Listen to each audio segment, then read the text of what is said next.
They're to put this in the package with the toothpaste and the shaving lotion. And she is backing this particular group, Young Americans for Freedom. The publications have attacked the president's welfare plans, his trip to China, his wage price freeze, and Mrs. Mitchell sent out 250,000 letters last week in appreciation for Young American for Freedom's work. And she felt that they should have this literature, this far-right literature, in these packages sent to GIs supporting Spiro Agnew and attacking Richard Nixon, the man that her husband helped campaign. Now, John Mitchell and Spiro Agnew are very close. So I'm going to go right now, as much as we can in 1 hour, Gloria, to my research on Young American for Freedom. Because when the Warren Report came out, and I'm holding the Warren Report now, and if you have a pencil, take it down, the hardbound edition, page 292, goes into the investigation of the right-wing group in the Dallas-Fort Worth area to show that they had nothing to do with the assassination of John Kennedy. And that ends on 298. That's 6 pages of the Warren Report rule out the fact that there was a right-wing conspiracy in the Dallas-Fort Worth area. They go into the fact that Oswald did not know General Walker. They go into that literature that was published the day of the assassination in the newspaper. We talked on another show, a big newspaper ad saying, "Welcome, Mr. Kennedy, to Dallas," was published by the American Fact-Finding Committee in the Dallas newspaper the day of the assassination. It was signed by Chairman Bernard Weissman with a P.O. box. The commission went into an investigation of this origin of this ad, and I'll read you page 295. The commission conducted a full investigation into the genesis of this advertisement and the background of those responsible for it.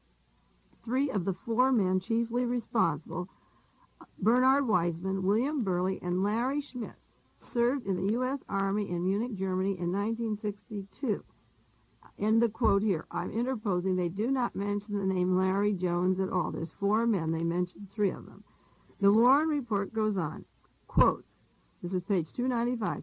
Schmidt was the first to leave the service. He settled in Dallas in October 62, became a life insurance salesman, quickly engaged in political activities in pursuit of their objectives they had in Munich. He was affiliated with several organizations and various political writings. Upon their release from the military, Weissman and Burley did not immediately move to Dallas, though they were urged to do so by Schmidt. On October the 1st, 1963, Schmidt wrote Weissman, Adlai Stevenson is scheduled here on the 24th. Kennedy is scheduled on the November 24th. One was to be November, one October. There are to be protests. All these big things are happening now, and if we don't get in right now, we may as well forget it. This is what he wrote to Bernard Weissman. 5 days later, he wrote to Weissman and Burley in New York City and told them to come to Dallas, that their organization that they set up in Munich, Germany is going, and we want you to come right now. Within 10 days, Bernard Weissman and Bill Burley arrived in Dallas, and the 4 men made plans regarding President Kennedy's planned visit to Dallas. Weissman's name was used on the ad to counter charges of anti-Semitism, which were leveled against the conservative groups, and they said it was a fictitious committee that was set up. Now, the commission said they found no evidence of connecting those responsible for the handbill with Lee Harvey Oswald or the assassination. Now, I'm closing the Warren Report, and I'm suggesting if you have a pencil, go to your library and look up Look magazine, dated January 26, 1965. This is 2 years after the assassination of John Kennedy. The article is called A Plot That Flopped by Patricia Swank. And I say that the plot didn't flop. These men do control America, will control the world. And I want you to tell me why the article says their plot flopped. I will read it to you. It begins, I'm reading a few excerpts from Look magazine, 1965. The Warren Report merely mentioned that Larry Schmidt arrived from Germany, from Munich, in the fall of 62, and later Bernard Weissman and Bill Burley arrived in Dallas, but Oswald didn't know them, and they put an ad in the paper. Look magazine says the following, quotes, at Munich, Germany, in June 1962, a tense young non-com typed out a 6-page timetable for his plot to take control of politics in his homeland. He was Larry Schmidt, a fourth-class specialist in the U.S. Army. He trained a small, disciplined band of soldier conspirators to follow him stateside, and he hoped, he said, to do whatever was necessary to accomplish his goals. Schmidt's weapon was an organization called CUSA, C-U-S-A. The code of it was Conservatism USA, a secret organization put together under the nose of the military security police. He signed up 4 zealots inside the military police and counterintelligence corps. His agents, in constant training for their mission, used Army machinery for their own ends. When a corporal for the U.S. Army headquarters beat up a CUSA man, Schmidt claims the long army of CUSA influence reached up to Heidelberg, got him busted, and shipped out. So the Munich timetable bristled with conspiratorial evidence. They set up secret conversations, U.S. headquarters in Dallas. They would infiltrate the right-wing organizations, non-political groups like the JCs, and take over. They had a business deal called AMBUS that was to AMBUS for American business that would raise money for CUSA, the organization, the secret organization.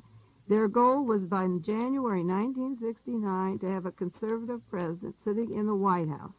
Then Congress would be ruled by conservatives and our job would be done.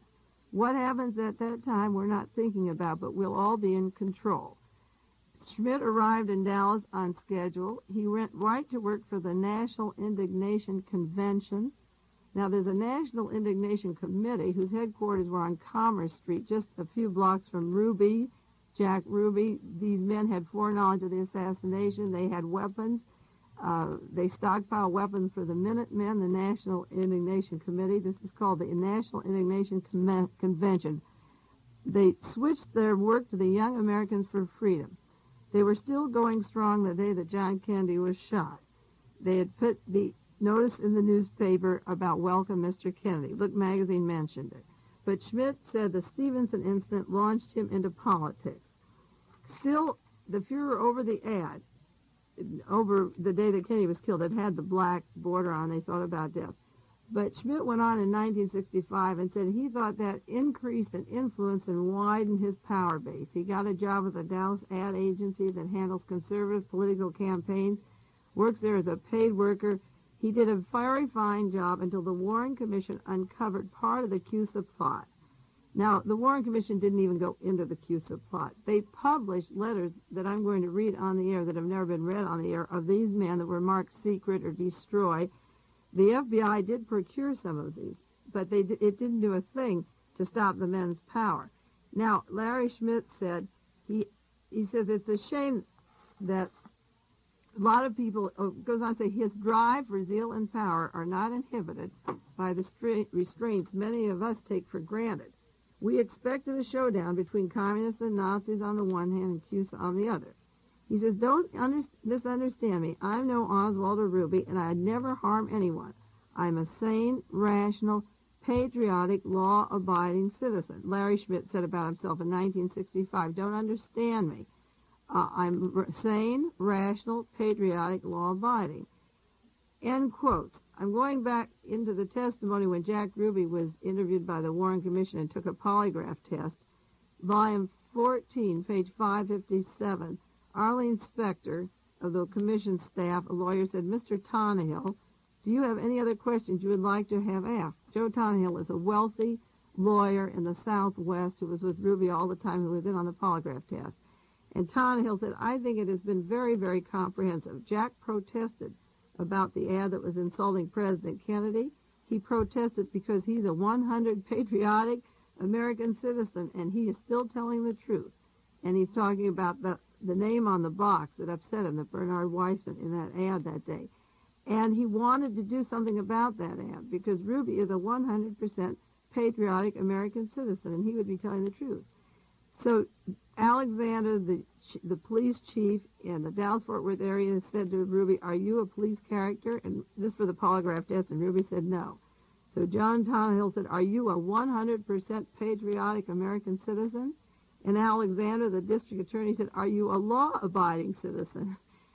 And Ruby said yes. And Tannehill said, are you a 100% American patriotic citizen? And Ruby said yes. And he passed the polygraph test.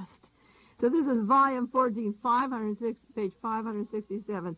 The district attorney in Dallas and the wealthy oilman lawyer are saying to Ruby, are you a law-abiding, patriotic American citizen? And he says yes. So if Ruby can say it under polygraph test and pass the test after everyone seeing him shoot in the police department, a man who was handcuffed, then Larry Schmidt in 1965 is saying the same words. Don't understand me. He said, I'm a sane, rational, patriotic, law-abiding citizen, meaning that they know full well what they're doing. Now back to the Look magazine before we get to the documents and letters of Larry Schmidt. There was an article on what are his motives to try to take control of the government by 1969 or 72. Larry Schmidt said he had no reason to trust the world. He was born at the age when he was born, he lived with no mother or father. At the age 9, he learned that mom and dad were an aunt and uncle and were getting a divorce. He went from grandparents' home to unmarried uncles and moved around. And he said, I was restless, bright, and wanted an identity of my own, so I joined the Army. And he went on tour in Germany. And he got out of the Army and went to the University of Miami, had a bad love affair, went to California, couldn't continue his education. His mind was disturbed. So he went back into the Army because the Army is a wonderful home for people who have no place. They have latent hostility and no place to go. So he went back to the Army. And he said, I am ready to remake myself. If need be, I'll remake the world. If he could not fit into society, he would make society fit him. He became public relations director of the U.S. Armed Forces Recreation Center at Munich. And he sat in the beer halls in Munich. And he bundled with elements that were into a philosophy of revolt. Then he said came the absolute crusher, the 1961 Bay of Pigs fiasco. And he saw the Bay of Pigs and Kennedy mixed up with this. He said, I was so disgusted with our government and so humiliated. His German friends teased him. His German girlfriends ridiculed him. And they said to him, if you don't like the damn world, why don't you change it? And I said, my God, that's not a bad idea. And that's when he started CUSA, his organization. He decided then, so he lined up recruits. He lined up Larry Jones, a decoder, a muscular North Carolina extrovert. He took him as his personal bodyguard and chief of security. He got Norman Baker, a company clerk in the military police, who saw the need for money to pay politics. And they dreamed up ambush. And Baker recruited Bernard Weissman, the one Jew in the circle. They had 5 inner circle and 10 outer circle, and they became a visible group known as the Klan. They had influence for other GIs. They fixed passes. They made loans. They got interest. Schmidt, the press agent, ingratiated himself with the publicity-minded commanders and the visiting VRPs, and he would speak at the time of big summit meetings. And he would talk later in 1965 about a summit meeting in April of 1st, 1965, of his group, and the takeover of rightist organizations in America. And he would destroy anybody who would not join. Now, Look magazine said, we are 5 young men, ambitious, hungry, plotting lives away to change the world. I'm a man of action. I think like a man of action, and I act like a man of thought. Okay, Look magazine went on. Where did he strike first? He settled in Dallas. He got a job with the United Press. He went on to see a conservative by reputation, Dr. Robert Morris. He worked with him. He put his CUSA activities that they planned in Munich, Germany, at these secret meetings with high-up military police, into Young Americans for Freedom. His brother Bob moved into Dallas, where he was a full-time paid worker for General Walker. Let me end quotes here. Brother Bob was never called as a witness, is not indexed, is never mentioned. His brother Bob, he writes, is a full-time worker for General Walker. Larry Jones came back from Munich with him. Schmidt tried to activate the business by promoting private clubs, nightclubs. Now, this is what Look magazine telling you. I'm going to go into the Warren Commission exhibits, not the witness testimony. None of these men were called as witnesses before the commission. Schmidt's name came to notice at the time that he led 14 student pickets to protest a speech by UN Ambassador Adlai Stevenson. Let me end quotes from volume 18 to say why we have conspiracy to cross state lines or for students coming in and stirring up trouble. Nobody has mentioned that Larry Schmidt, who originated the attack on Adlai Stevenson in Texas, was not a student. He was in the Army. He got out of the Army, went back in the Army. And he is the instigator of the riot, and they tried to blame the students at Texas. He was the man who instigated and took the publicity. Look magazine goes on to say that he called Bernie Weissman and told him and Bill Burley to come out